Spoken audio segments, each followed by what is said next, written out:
Hey, what is going on? Welcome back to the Nutrition Blueprint podcast. I wanted to preface this episode today because it was a live conversation with one of our guest speakers. Once a month, we typically bring a guest speaker into our Facebook community, but we also allow our clients to interact with this guest speaker so they can ask questions about what they're going to be conversing or discussing. In today's episode, we brought in a time management coach. Her name is Laura Davis. And Laura is literally specialized in how women in general, but moms can manage their time so they're very well organized throughout the day so they have the time to do all the things that they want to do. What happens to many women and men too, I think this also applies to us as well, is the fact that a lot of times we run into distractions and different things like that. So in today's episode, Laura went in depth. She even shared an entire presentation with us and some of the most important things that you have to really consider whenever you're trying to make changes to your lifestyle to manage your time more appropriately. She shared things such as auditing your time and really basically doing a time log to understand where you're spending your time. She shared a lot of different tips and strategies that you can implement into your life to be able to do this. Also, Laura works with people as a time management coach, and she's worked with companies, marketing agencies, and all these different places where she has learned how to really be the most productive that she can be, even after she became a mom. So without further ado, I leave you with Laura Davis in our conversation in a live video that we did on our Facebook community. So you're going to hear some people interacting with Laura throughout this conversation, but I'll leave you to that. Hopefully you enjoyed this episode, and we'll see you guys on the next one.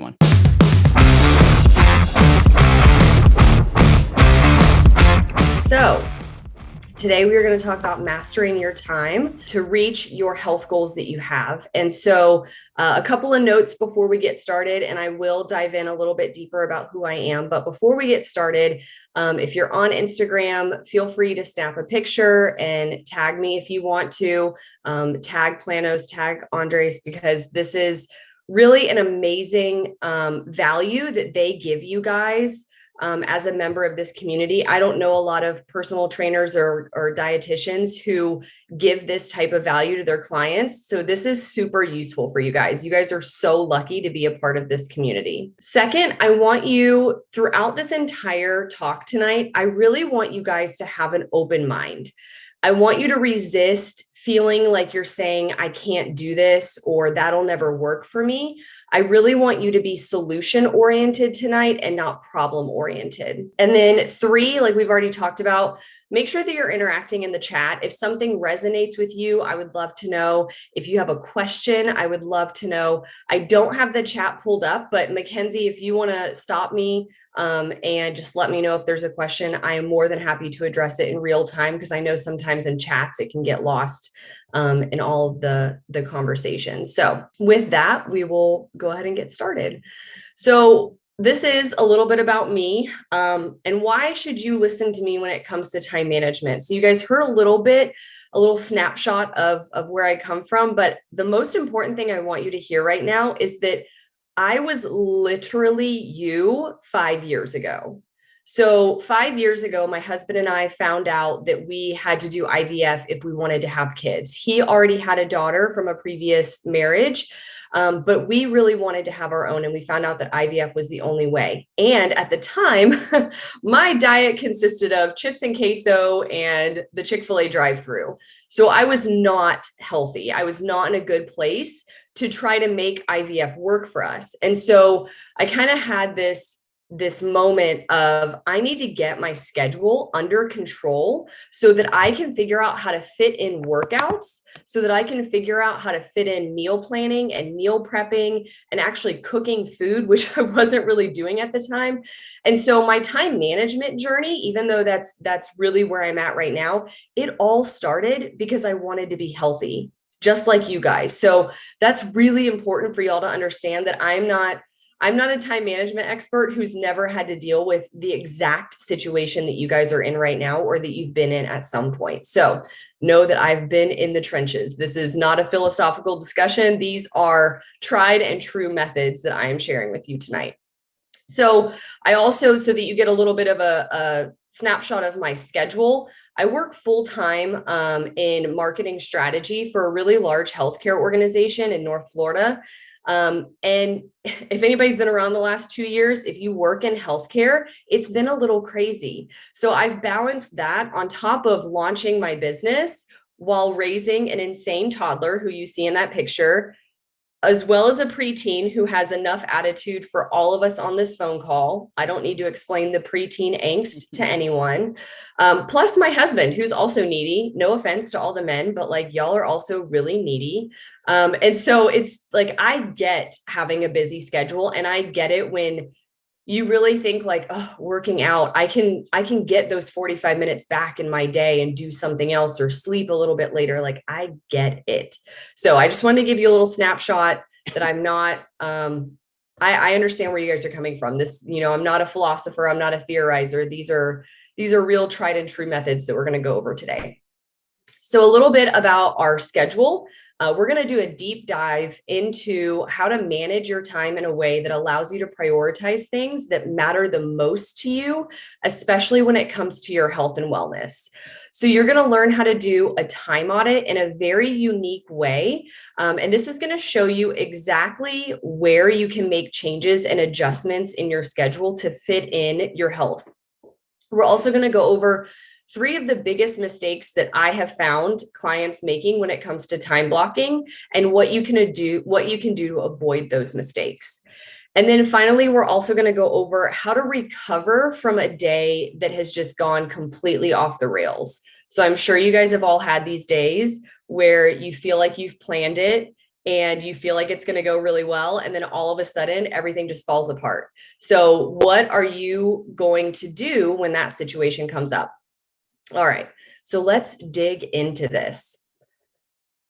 I do want to have a quick note about time management in general, because I think that this can be a little sensitive for some people. Some people, whenever they hear time management, they immediately tense up and they think, whoa, whoa, whoa, that's way too structured for me. I need freedom in my life. I am not here to live by a color-coded calendar. I need spontaneity. Time management is not meant to put you in a straitjacket with no flexibility. It's also not about pretty planners and all of the colorful washi tape designs. If you're a paper planner out there, I'm really sorry, but it is not about an artistic expression of designing a planner, okay? So it's all quite the opposite. Managing your time in a way that is customized to you is going to give you the freedom to never miss those special moments in your life ever again. Time should be working for you and not against you. So I want you to keep that in mind as we go through this together tonight. So Daniela, I see that you said, I love colored calendars and that your family laughs at you. So listen, I used to be a Condren life planner girl with all the washi tape, all the multicolor pens, everything. But I really think some of the stuff you're going to learn tonight might change your mind. All right, so first we're going to go into time auditing. And time auditing is a self-evaluation and reflection on how you spend your working hours. Now, the key to this, though, and this is where it can get a little tricky for you, is that it takes brutal honesty with yourself when you're doing a time audit. So I'm going to show you a very specific way to do a time audit that kind of makes it foolproof. You can't really lie to yourself.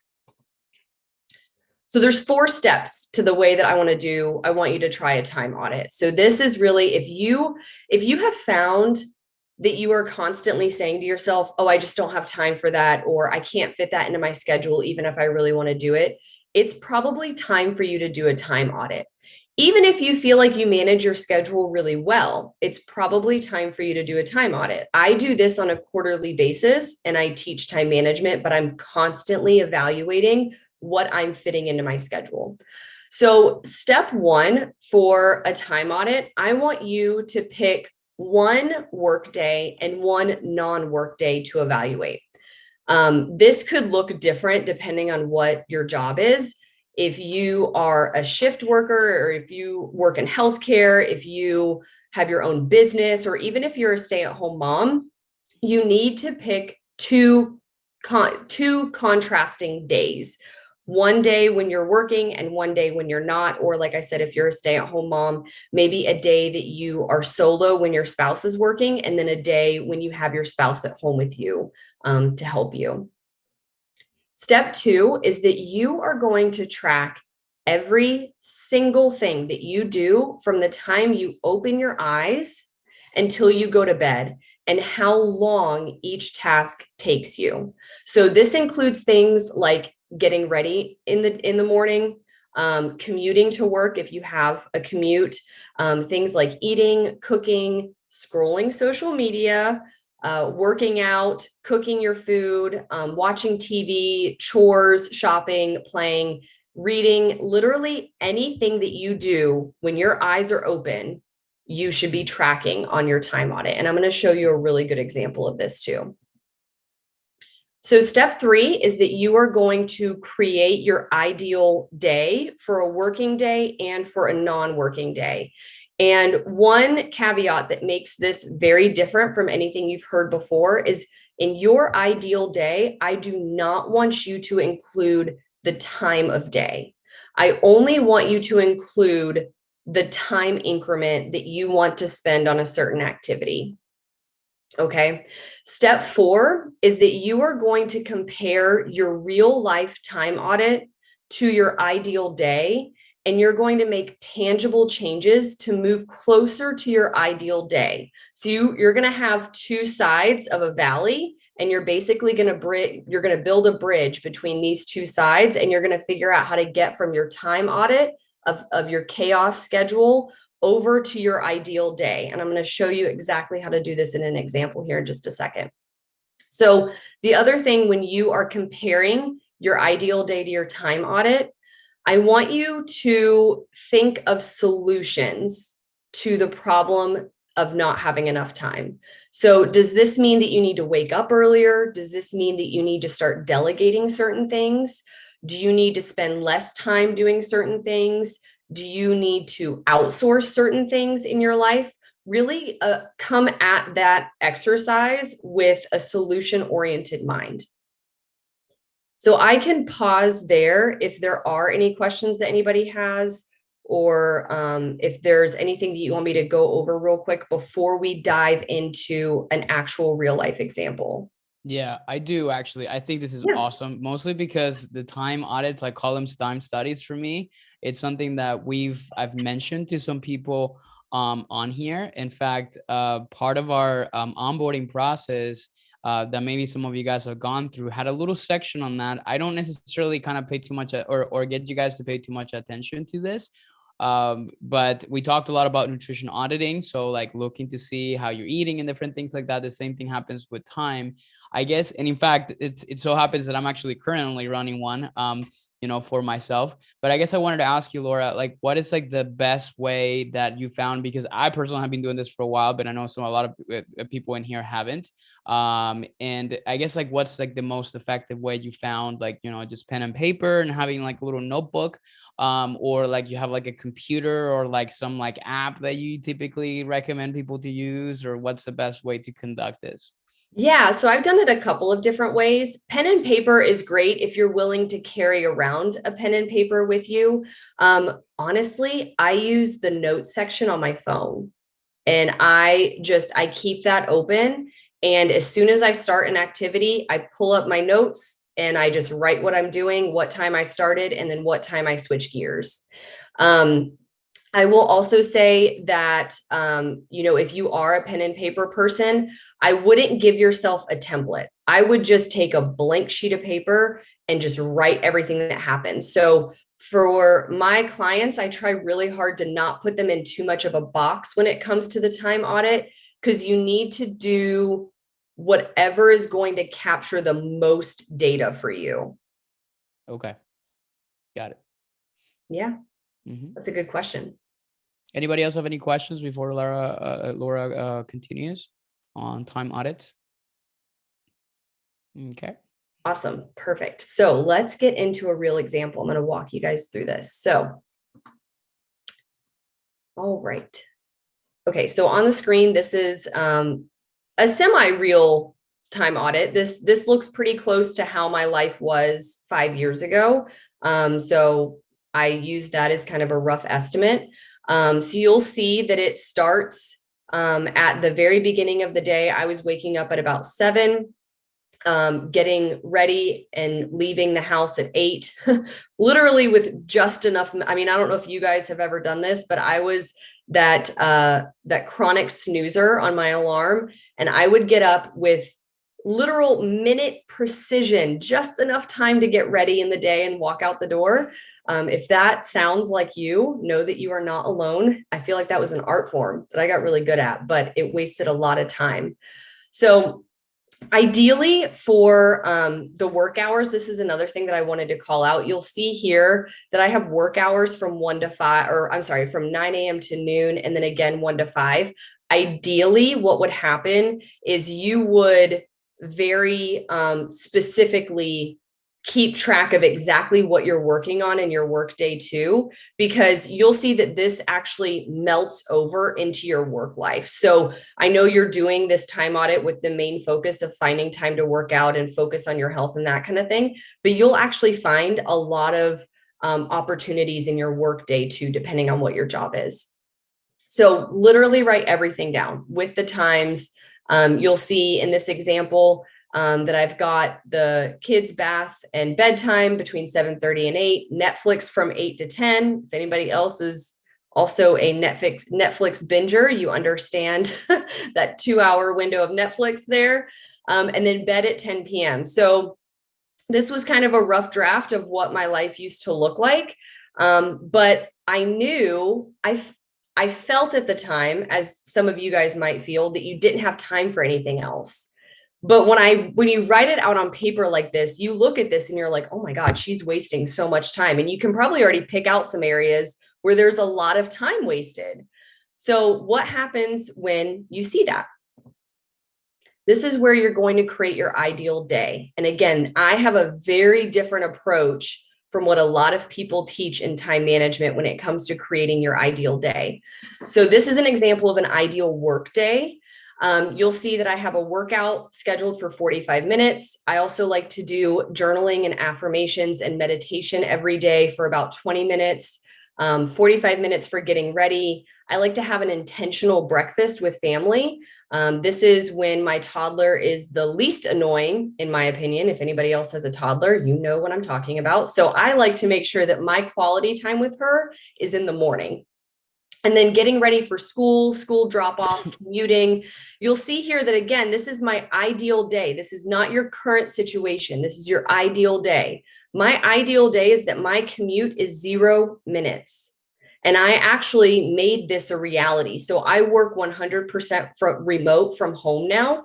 My job hasn't always been that way, but I was able to negotiate that with my current boss to work from home. So again, create an ideal day, because you're going to start to see where you can align, where your time audit has holes and where your ideal day, you can start to mesh those together.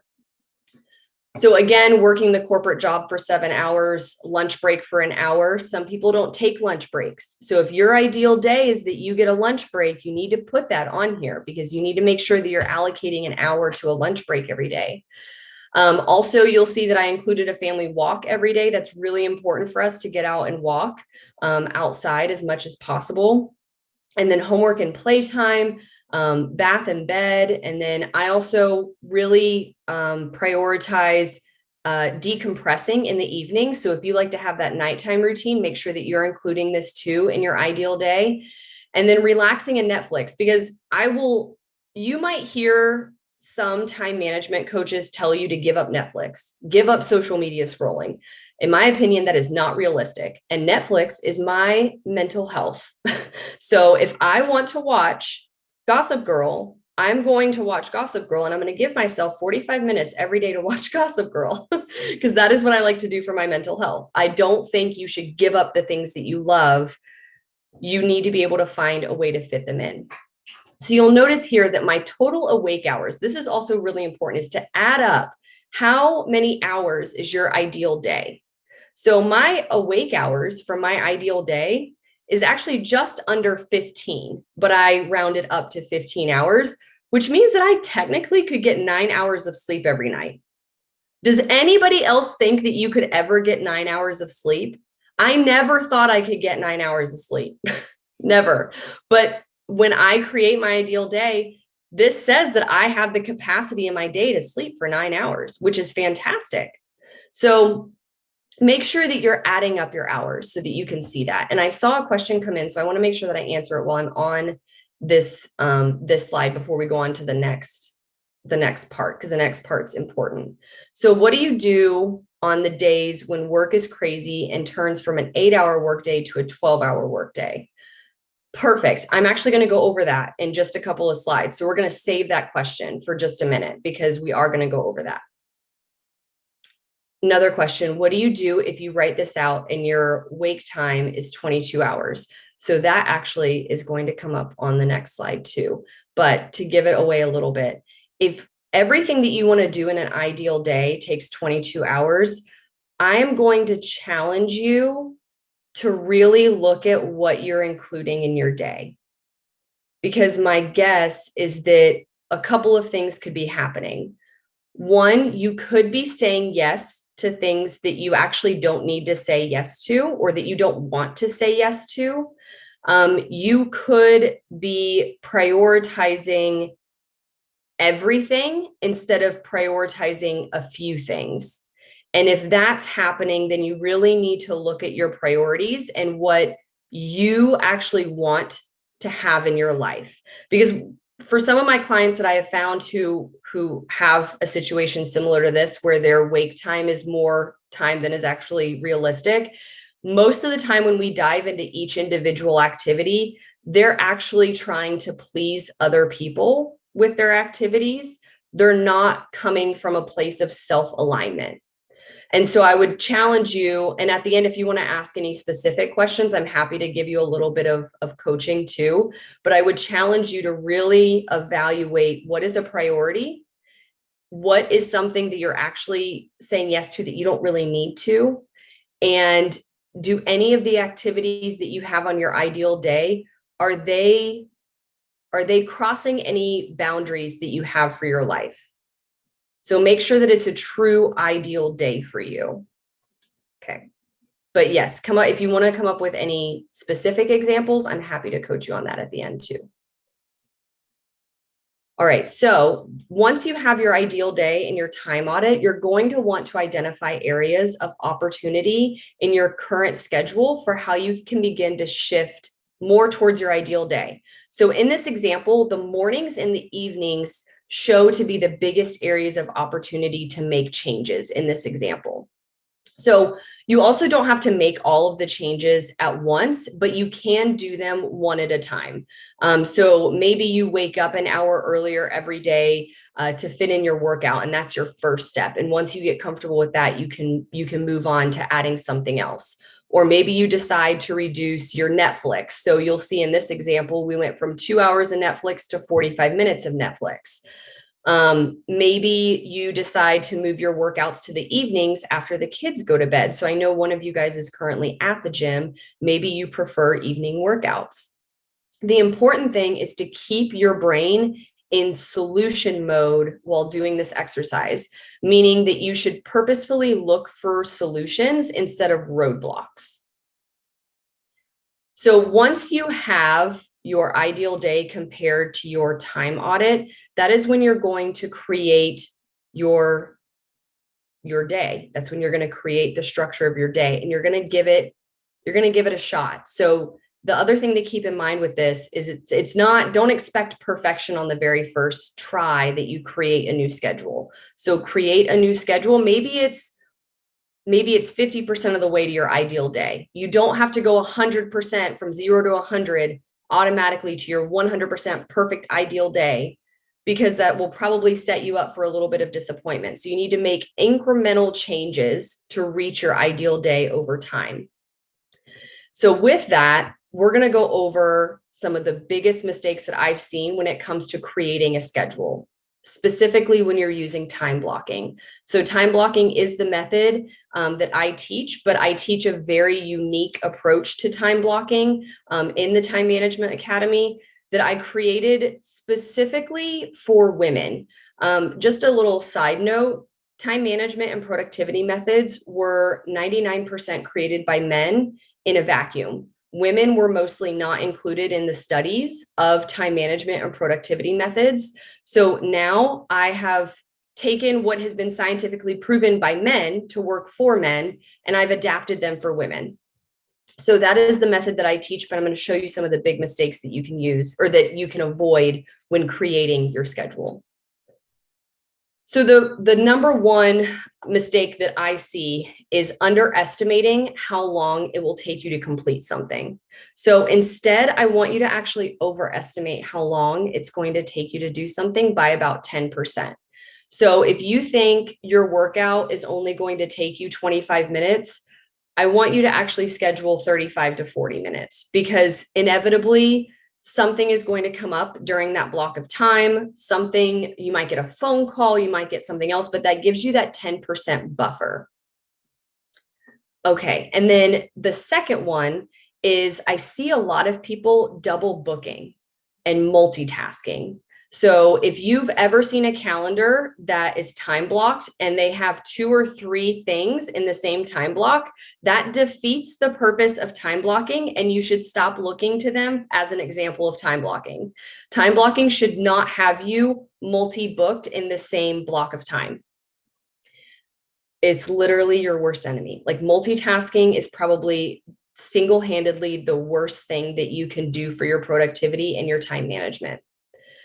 The third biggest mistake I see people make is that you're not embracing the white space on your calendar. So it might seem counterintuitive when it comes to time blocking to have white space on your calendar, but I really encourage you to have white space so that you can allow for spontaneity, so that you can allow for that rest and recharge for somebody who is planning their time most of the time. All right. And before we go on to what to do when your day goes badly, are there any questions on what we just went over?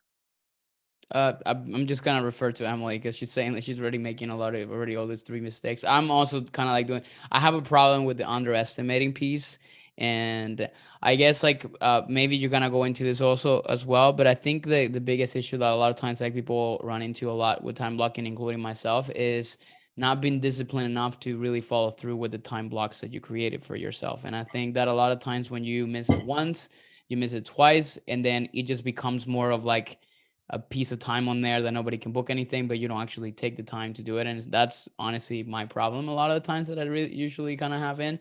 So when it comes down to time blocking, I don't know if you're gonna get into this as well, but that's usually one of the issues that a lot of times like I see myself finding, and then I've seen in other people as well. Yeah, definitely. And I can answer that for sure right now. So one, this isn't on what to do when things go off the rails, but one thing that you can do is remember that your time block is flexible. So in the method that I teach, I teach 100% digital. So if you have something that throws your schedule off, or if you miss a time block that you've set for yourself, that happens all the time for me. So I think there's also a misconception that somebody who is either a time management coach or has their schedule, really under control, or seems like they have it all together. It's because we're flexible. So I am shifting and moving my time blocks all the time based on what is coming up at the time. I mean, I could get a phone call from my daughter that she's suddenly running a fever and everything changes. I could get a random emergency email from my work that I now have to shift the rest of my day. So it's all about being flexible, which is one of my favorite things about time blocking if you do it the right way, because it allows you to completely, like, your schedule, your calendar should never be stagnant. It is a living, breathing being, basically, of constantly shifting and molding to what is working for you. Makes sense. Yeah. And then I just want to see if there are any other questions. Just made all 3 mistakes already, Emily. That's so funny. If you are self-aware, it is all about being able to change direction. I love those black spaces. I feel like I need to share. Oh, okay. So you can understand Why blank makes me so happy. Yeah, Daniela, that's awesome. Okay. And yes, I'm the same way. Humor is the key to life. That is for sure. Okay. So let's go on to this slide is really going to help you guys, I think. So what to do when things go wrong. This is when I'm working with clients, this is something that we go over in depth. So I'm going to give you guys some really tangible things that you can do whenever your day seems to go wrong. So like I said before, it's also important to note that creating your ideal day doesn't mean that every day is going to go exactly as planned. I think that is also where there is a lot of friction between you wanting to manage your time and you expecting perfection instantly. And time management and managing your calendar is a journey. So you can't go from, having no structure to your calendar to all of a sudden being perfectly type A, having a 100% planned calendar on the first try. It really does take time to master your calendar. So what happens when things go wrong? Here are some tried and true methods that you can use to get back on track. And some of these I'll bet you haven't heard of before, because like I said, I teach a little bit of a different way. So one thing for you to do is I want you to think about what is the worst that could happen if you don't get everything done today. Like literally write out the answer to that question. What is the absolute worst thing that can happen to you if you don't get everything done? You get fired. Emily, I'm going to coach you at the end of this. If I have your permission, I would love to coach you at the end of this. I think everybody will benefit. My immediate advice to you is you need a different job probably. But we're going to do some coaching at the end of this. So, for the most part, what you're going to find is that true answers, the true answer is that you aren't going to die. It is not life or death if you shift a few things off of your to-do list or off of your calendar onto a different day that week. So the second thing is to focus your energy on the thing that has derailed you. So most of the time when your day gets derailed, it's usually from kind of one trigger point. One thing usually sets it off. It can turn into a snowball, but usually one thing sets off the rest of your day for being thrown off track. So what I want you to do is focus all of your energy on that one thing until you get it solved. Once you solve it, then you can move on to figuring out how to restructure the rest of your day. Because a lot of times the internal emotional turmoil that happens when your day goes off the rail is because you're splitting your attention and your energy. You are trying to focus on the thing that derailed your time, and then you're also trying to focus on everything else now that you feel like you have to get done. But if you allow your brain to focus on that one problem one at a time, you're going to be able to problem solve the rest of your schedule and make up the productivity that you quote unquote lost from that one kind of triggering event that created the snowball. And then the third thing is I want you to try again tomorrow. So something that a lot of people don't talk about in time management is that it is mostly about your mentality towards your time. It's not, I would say, kind of like when you're talking about results for your health, the general saying is that it's 80% nutrition, 20% exercise, right? Well, time management is very similar. It is 20% managing your calendar and 80% managing your mind and managing yourself. So when something goes wrong, you need to drop the guilt that you are imposing on yourself. Because what I have found is that 95% of the time you are imposing that guilt on yourself. It's not actually coming from an external source. So I want you to try again tomorrow with zero guilt. If you missed something on your to-do list, do not allow guilt and self-deprecation to creep into your thought. That wastes energy. That does not do you any favors at the time. And you start to spiral in feeling like you can't get anything else done that day. And next thing you know, it's nighttime and you went down that rabbit hole of negative self-reflection. So just keep in mind that time management is 80% of your mentality towards time. Any questions on that? I mean, just a few thoughts for this, which I 100% agree with this, and I even struggle. Like even my wife is here; she can definitely attest for this. That we kind of go down this guilt trip on the things that I should have done, right? And then the should have, and I should have, and I should have, and this feels so bad that I actually did not accomplish this. And I think at the end of the day, it's like, like let's restart tomorrow, let's try again, let's do something different. And I think a lot of the times that kind of gets you into better momentum into the things that we need to do. But I think a lot of you guys, like, because I've talked to some of you guys here, you sometimes get into that limiting belief that or that kind of like guilt trip, wink wink, Emily, I know, literally this talk is literally for you, friend. Like 100%, we love you, but that's the truth. That a lot of times we kind of go down this rabbit hole of feeling that, if one day went wrong, like my whole week, I might as well go wrong completely. And then like this like time management thing, it's not working for me type of thing. So I think we kind of find ourselves in the same place. And Dana, which one of our coaches said, and we operate in fear. And what will happen if I don't do everything? Right. And that's another big kind of piece that it is. The whole, like both of you guys that are just talking in here, when it comes down to like, I'll get fired, like Sophia, that is operating out of fear. That is feeling that you're a person that is indispensable and like literally they're going to throw you away like you're a piece of trash, even though that's something like you maybe like right now believe is the actual true and a fact. That's not really the way that you see it.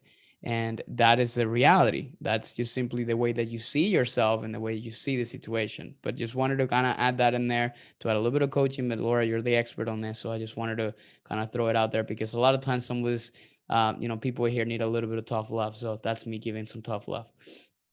Yeah. Yeah. I think that's great. I mean, everything that you said is spot on. So before we go into Q&A, I'm just going to throw us for a loop here. Are you okay with Emily coming off mute and me coaching her a little bit? Or Emily, are you open to me coaching you a little bit like I would one of my clients? Yes, she is. 100%. Okay. Go for awesome. it. Go ahead and unmute yourself. So classic example already. I underestimated how long this would take. I do have a call at 6, my time, so it's 5:45. I can potentially text her and say I'm running 5 minutes late. It won't take long to just coach. heads up on that. See, we've still got like 18 minutes, so you're good. Yeah, okay. You're good. This won't take very long. So when you made the comment that you would get fired if you didn't get everything done on your to-do list that day, how accurate is that statement? I think for my previous job, it's accurate, but for my current job, it's not. So that was a little bit of me being self-deprecating and humorous, and a little bit of like my mindset really self-sabotages me quite often. So. Okay. So your current job, do you feel like you have the ability to manage your task list as you see appropriate? Yes. So like to clarify, I have a full-time job and then I run a private practice on the side. And I think the I will get fired comment is more like, if I don't do my private practice to-do list, I make no income. So if you don't do your entire to-do list every single day, you'll make $0. Yes, I see what you're saying, and you're correct. That's not true. So what do you think is truer than that statement? Because it's hard for our brains to think that about ourselves. And then people who are like, you need to say affirmations and you need to have positive thinking. You have to have a journey to get your brain to believe that. I'm the same. I'm very much a realist. So I have to be able to believe whatever I'm trying to tell my brain. So if you're believing right now that if you don't get every single thing done on your to-do list for your private practice every single day, that you're going to make $0, What do you think is a little bit more realistic from that statement? If I don't do the top 3 things on my to-do list, I don't progress in the way that I have set a goal for myself. Okay. And how can you prioritize those 3 things every day? Time block and set aside time for them. Don't say an answer that you think I want to hear. I want to know what's going to work for you. Is three the right answer? Is it really 3 things, or do you need to focus on one thing? Is it that you need to focus on 3 things a week? Is it that, like, what is really going to move the needle in your private practice? Have you identified what is actually an income producing task for you versus what is busy work? Yeah. I'm sorry, I'm laughing because Dana said one thing, and this is an exact conversation she and I have had about nutrition goals, where I want to set 5 things, and she's like, you're only allowed to set 1. So I'm going to say the answer is probably, it needs to be, there's 1 priority every day.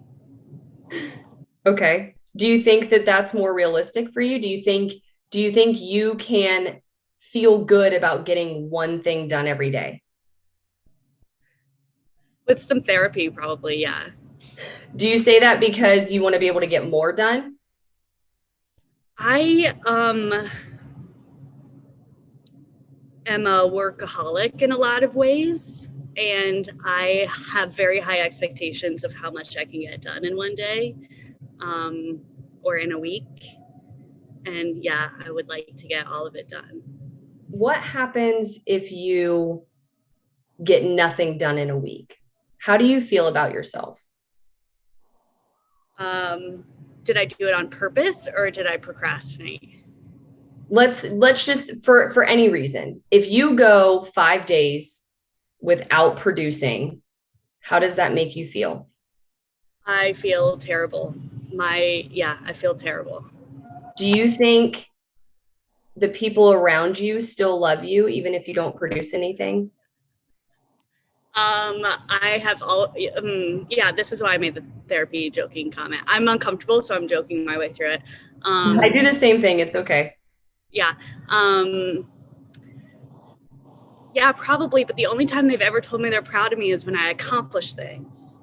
So I like to accomplish things. So you have a lot of self-worth wrapped up in what you produce, which is very normal.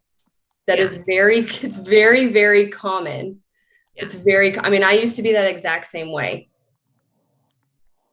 So what I'm going to challenge you to do is, I want you, for the next, I'm just going to say 5 days at a time. Every day, I want you to write down why you are worthy of love that has nothing to do with something that you've produced.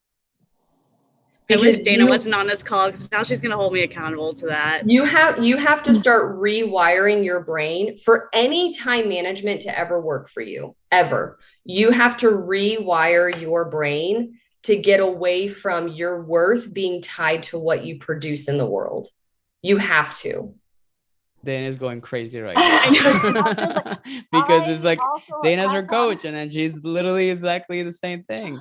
But I think also, to add to this, I think, and for anybody that this relates to, we've been working with you on a lot of these different things, right? So maybe today you're actually kind of finding yourself in those moments of, like, not necessarily feeling like you're not worth it a lot more, like less often than you used to. So that's progress, and that's not going to be something that is going to completely be eradicated overnight, right? But then what Laura's actually mentioned, and I think that's a very really good sort of exercise that can definitely at least continue to really kind of work out that muscle, I guess, is like really the main way to put it, Yeah, it is a muscle. It is 100% a muscle. It is not, I mean, I don't know if you guys do personality tests, but like, I'm an Enneagram 3 through and through, like purebred. I don't have a wing. I don't have a secondary number.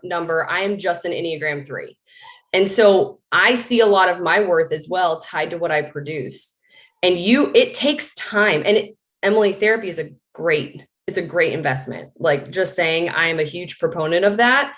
But you also have to take that self-responsibility in rewiring your brain. You have to, because as long as you are tied to your self-worth equalizing what you produce in the world, you'll never actually be able to manage your time effectively.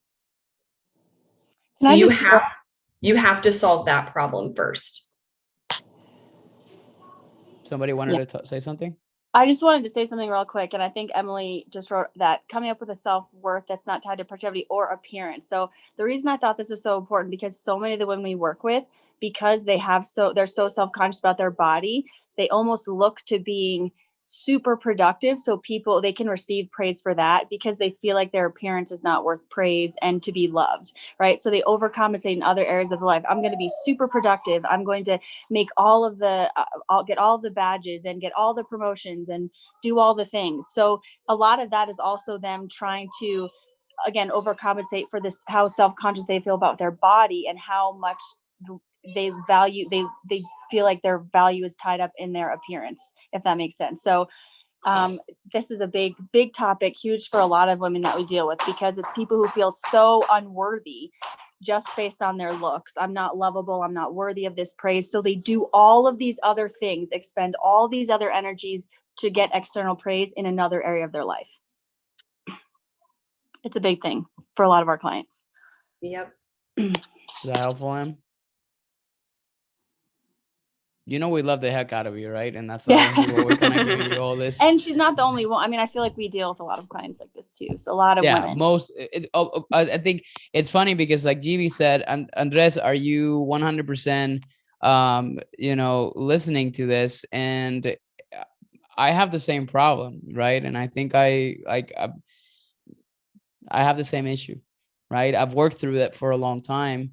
But I've always, and GB can tell you, I'm also a workaholic, and I'm a person that will try to do as much as I can because I associate my productivity with my success. And it's getting better, but it's definitely something that a lot of times we have to really repeat. And, you know how long it took me to actually spend a Sunday not touching a computer? Right? It took me a long time because I felt like I was sitting on a couch was like the worst investment on my time, and I thought that was the worst thing I could ever do because godly, how can I be not productive right now and trying to build a business? Right? Yep. Yeah, for me, one of my biggest hangups still is that if I get sick, when I come back from being sick, I feel like I have to double produce to make up for when I was sick. And that is a telltale sign that you still haven't worked through your self-worth being tied to your productivity. So we all have work that we need to do. Don't think that anybody is perfect. So if that is something that you're dealing with, know that literally every person next to you is probably dealing with some version of that too. And that you are definitely not the only one. Not the only one. I also saw another really good question come in from, I think it was Sophia. Yeah, Sophia. So can I treadmill and Netflix multitask? Okay, so yes, I do want to give this little tangent about multitasking. So when I say that multitasking is the worst thing that you can do for your business, I'm going to take it a step further, or the worst thing that you can do for your job, your business, your health, your life. It's really the worst thing that you can do. Well, I'm going to take that a step further. And really what I mean by that is context switching. So when you are trying to call a doctor, finalize a PowerPoint, figure out what you're having for dinner, those are three totally different areas of your brain that you are trying to use at one time. If you're on the treadmill and you want to watch Netflix, those are not the same area of your brain. One is a very passive activity, while one is an active activity. So another example is I listen to all of my podcasts, like any podcast that I ever listen to, I listen to it while I'm driving. I don't even listen to the radio anymore because that's the only time that I have to get personal development in is when I'm driving. When I have a meeting that is on Zoom that I don't actually need to participate in, I fold laundry because I know that I will never get caught up on laundry. It is a never ending pit of just laundry, of clothes all the time. I hate laundry, but I know that I can fold a little bit of laundry while I'm on a meeting. So find things that don't force you to use all parts of your brain at one time. So really that's what I mean by multitasking. That's so yeah, great. your example, Sophia, is fantastic. That's a great example. As long as you like don't trip. I do have a question I want to ask you because it came up in terms of like, some of our typical questions we get asked all the time in regards to social media. Social media can be a very big source of distraction for all of us, me included. In fact, most of you guys found me on here because of social media, right? Do you have any tips for people who struggle to stay off of it? Because sometimes it becomes like a whole like black hole that we never get out of, particularly TikTok. What's maybe some of the recommendations that maybe you have around that? Because you're saying obviously you don't have to say like, I should not do this and that kind of stuff, which I agree. I think obviously it's fine to kind of get on that, but what are some of the tips and strategies that we can implement around this? Yeah, so social media, I mean, I also run my business on social media, so I am very biased. The people who don't have the apps on their phones at all, good for them. That is just not the life that I want to live. I enjoy social media. So if you enjoy social media and it is a positive experience for you, then I would say to look at how much time you are spending on social media, really do that deep audit, and then cut that by 25% a week. So maybe start out the first couple of weeks cutting that by 25%. If you still feel like you're wasting time on social media, cut it back by another 25%, but don't try to do it cold turkey. Take it in strides. Now, on the flip side of that, if you find social media to be extremely toxic and you are constantly comparing yourself to other people that you see on social media, or social media leaves you drained, or just, that feeling I'm talking about. Like if you just don't feel good when you leave social media, there's actually something else that you need to do. And that is that you have a responsibility to yourself to fill your social media with things that make you feel good. So if you don't feel good when you get done with social media, it's because you've surrounded yourself with people on social media who make you not feel good. So that should be your first step. Your first step is that you should never leave social media not feeling good. That's the side tangent. Then you can go into if I still want to take time back from social media, cut it back by about 25% every couple of weeks and see how that feels. Because if you enjoy it and it does make you feel good, then you should work time into your day for that. I love social media. I've gotten to a point with my feed where I have customized it in a way I don't see any negativity. Like the things that people complain about seeing on social media all the time, I don't see any of it because I don't allow it in my universe of social media. So those are the two tracks that I would take specifically for that. But I wouldn't try to go cold turkey. I don't think that's effective for anyone. Sophia asked, and we want to be respectful of your time, so we probably have a few more minutes before, because I know you also wanted to talk about some of the stuff that you do with your courses and all. But Sophia asked, how do you deal with procrastination? Yeah, so this is a really, really good question, and it's very nuanced because everyone is different. Everybody is different. I've actually taught an entire workshop on procrastination based on your personality type. But in general, if you are procrastinating something, there is usually a deep-seated reason why you're procrastinating it.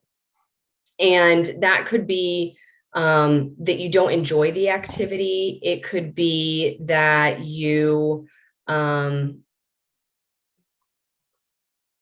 enjoy it, or that for some reason there's shame around the activity. It could be that you have a perception that it's going to take too long. So I kind of adapted this from working out. When I started working out, anytime that I felt like I was procrastinating a workout, I would work out for 5 minutes and I would stop and I would say, do I still want to keep going with this workout? And if the answer was yes, I would keep going to 10 minutes. And at 10 minutes, I would take a short break and I would say, do I want to keep going with this workout? Most of the time after 10 minutes, you just keep going. And if you don't keep going, there's usually a really good reason that your body and your mind is telling you right now is not the time to work out. Like you need to do something else. Your body is not feeling right. Your mind is not feeling right. I adapted that to productivity. So if there is an activity that I just don't want to do, like I have to do a lot of writing in my marketing job. And if I'm dreading writing about a certain topic or digging into something in my job, I set a timer and I say, you know what? I'm going to do it for 5 minutes. And at the end of that 5 minutes, if I really don't want to keep going, then I will reschedule it for a different day. That has helped a lot with procrastination. I have several clients who use that same method, and that has helped them a lot because it also helps you drop the guilt. Like you are technically doing 5 minutes of that activity. And if you keep going, great, you busted through your procrastination. And if not, there's probably another reason that you're just not in the right frame of mind to get that done. And you need to listen to your body and you need to listen to your brain that's telling you this is not the right time. Move this to tomorrow and it'll all be okay. Yeah, that's helpful. It also helps me to break a big task into really small chunks. And because it seems like to me, procrastination happens when I have a big thing that I want to accomplish. And when I start doing it and I have always like amazing ideas on how I want to do it, then I realize how much work it's going to take, and it's not going to take an hour. It's going to take longer. So then I just not do it at all. Right. So Yeah. what's helped me out a lot is like, I will take that task per se, and I will try to break it down into like the stupidest single thing that you need to do. Like open up the computer and type in my name, right? Like that's task number one, right? Like write out this thing, right? So I think you get the ideas, right? So it's trying to like break it down into the very smallest thing, because you're crossing things off and you feel you're being more productive. And I've done this like, this week, and it's, oh my God, like I feel like I'm crushing it. I'm like so productive. So I think that a lot of times it's helpful to be able to do that. So take the big chunk project and then break it down into really small things that need to be that can be done within 5 to 10 minutes or so. And then practicing that 5 minute, like, example that Laura just mentioned. Yeah. And there's actually a lot of psychology behind what you just described. So it is actually a formal method to productivity and time management. It's called reverse engineering. It started, I have an entire separate like presentation that I've done for different groups all about reverse engineering, but it has a rooted history in, which is really funny. It actually started with the Egyptians and the chariot. So they stole a chariot, reverse engineered it. They took it apart so they could learn how to put it back together. And with goals and projects like you're talking about, reverse engineering is what you can do to break it down, because your brain is literally hardwired to protect you. And when something overwhelms you, your brain is protecting you, telling you, you don't need to do that right now. That's too big. That is not accomplishable today. You cannot get that done today. Do not even attempt it. That's what your brain is telling you. But when you break that down into smaller steps, like you're saying, and you reverse engineer that activity or that project or that goal, now you have small bite-sized pieces and your brain sees it as much more manageable. So just like if I'll use weight loss as an example. I know that's not the end all be all, but it's an easy numbers game. If you're saying that you want to lose, I am making these numbers up for easy math. If you're saying you want to lose 10 pounds in 30 days, then that would end up being, 2 pounds a week, basically a little over 2 pounds a week. So what do you need to do to lose that type of weight? So that you should not be losing 10 pounds in a month, but just for easy math, you see what I'm saying? If you can break up that bigger thing into smaller bite-sized pieces that your brain can actually comprehend, yes, to your point, that is much more manageable for you to accomplish. Yeah, 100%. All right, guys. So we're going to be respectful of Laura's time. Is there something else you want to add, Laura? Or somebody said something? It was me, Sophia. I just said thanks. Oh, cool. Awesome. Thank you. Yeah. We got plenty of other things that I want to ask you. And I think definitely we're going to have to like bring Laura back up again here again, if you're open to that. Yeah.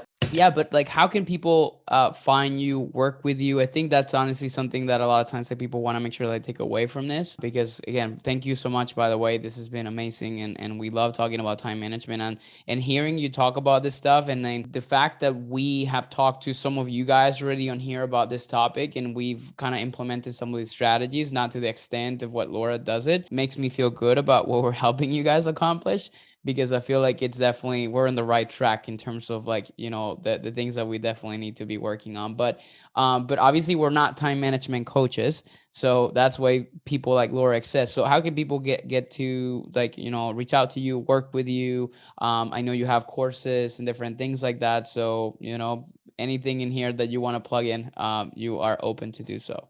Yeah. So thank you guys so much for having me. I really enjoyed it. I can really talk about time management as long as anybody will listen to me talk about it. It is definitely my passion, which is how the Time Management Academy came to be. So that is a comprehensive online course that I built from the ground up, like I said, based on science, but customized for women, especially if you are a mom, plan to be a mom, even if you are just motherly towards your husband, this course is for you. If you are motherly towards any object in the universe, really, this course is for you because it's very customized to women. But you can connect with me on Instagram at its.laura.davis. Feel free to DM me at any time. I'm happy to chat. And then my course is at www.tmacourse.com. And I did actually create a special discount for anybody in the Planos community. So if you guys use the discount code Planos, you can get $100 off of my course too. And it's lifetime access, including any updates. So I'm actually about to add a meal planning update, a new module on the system that I've implemented for how I get meal planning done. So it's not teaching like what meals and macros and things like that, but it just teaches you the science behind how to build in meal planning. So I'm really excited to bring that to the Academy as well. So I can't wait to connect with some of you guys, and feel free to reach out to me anytime. And if you guys do want to have me back, I would love to come back. There are so many topics to talk about with time management and productivity. So I would love to. Yeah, please check out her page. I was just looking at it, and it's a very complete course, different modules and different things like that. You guys know we love education, and then that's obviously kind of helps in terms of that process. So make sure you guys use a discount code Planos to get that discount on there as well. And of course, if you guys want to reach out directly to Laura, and anybody listening to this, whether it's in the podcast or here in the Facebook community, we're going to drop all the links, because of the fact that we're doing this in our private community. We're going to extend this discount obviously to you guys as well, if Laura's okay with that. Laura, thank you so much for taking time out of your well-managed time schedule, like I said at the beginning, and it's been awesome to have you.